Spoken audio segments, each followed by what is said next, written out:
तकनीकी कुशलता और हमारी युवा शक्ति की श्रेष्ठता का एक बड़ा उच्च कोटि का प्रदर्शन हुआ, तो वहीं कांग्रेस की निम्नता और नग्नता का बहुत कुटिलतापूर्ण प्रदर्शन देखने को मिला।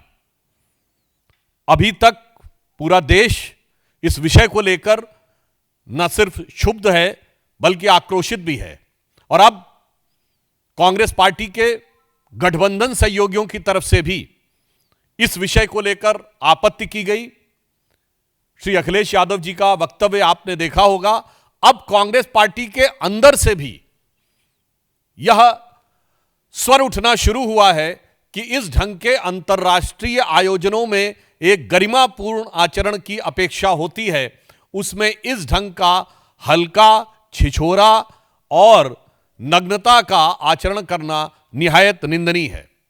कांग्रेस की वरिष्ठ नेता रही और पूर्व केंद्रीय मंत्री मार्गरेट अल्वा जी ने कहा है कि अंतर्राष्ट्रीय आयोजनों के दौरान एक जिम्मेदारी की भावना होनी चाहिए, और उन्होंने कहा कि अंतर्राष्ट्रीय आयोजनों के दौरान गरिमा और अनुशासन को बनाए रखना सभी की जिम्मेदारी है। इसलिए हम यह कहना चाहते हैं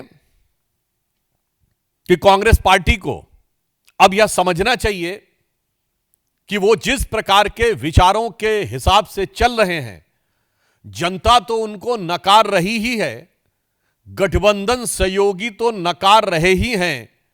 अब उनके पार्टी के अंदर के वरिष्ठ और पुराने नेता भी अब उन्हें नकार रहे हैं और जनता पूरी तरीके से धिक्कार रही है।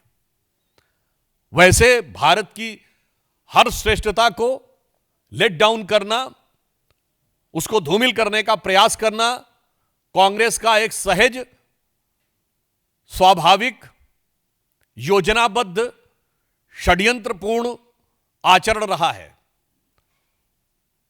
और यह इसलिए भी महत्वपूर्ण है कि आज जब दुनिया में जो फ्यूचरिस्टिक टेक्नोलॉजीज जिनको कहते हैं, जो इमर्ज कर रही हैं, यानी भविष्य की भावी नई तकनीक जो क्षितिज पर उभरती हुई दिखाई पड़ रही है, उनमें से एक एआई में भारत आज अग्रणी भूमिका में दिखाई पड़ रहा है, जो मुझे लगता है भारत की क्षमता बहुत पहले से थी।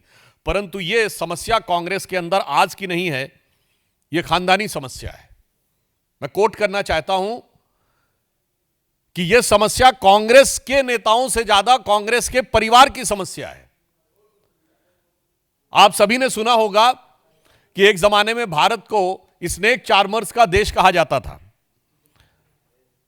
मैं इस विषय पे आपको उद्धृत करना चाहता हूं कि नेहरू जी की आर्काइव में, फिर वो कहेंगे हर चीज में नेहरू जी कहे आ जाते हैं। अब क्या बताएं, कांग्रेस और नेहरू जी का रिश्ता ही ऐसा है कि अजी हमसे बचकर कहां जाइएगा, जहां जाइएगा हमें पाइएगा। तो मैं कोट करना चाहता हूं नेहरू आर्काइव्स में 28 सितंबर 1955 को जवाहरलाल नेहरू जी की एक प्रेस कॉन्फ्रेंस है, जिसमें उनसे सवाल पूछा जाता है, it seems to depict India as a land of snake charmers. क्या यह उचित है कि भारत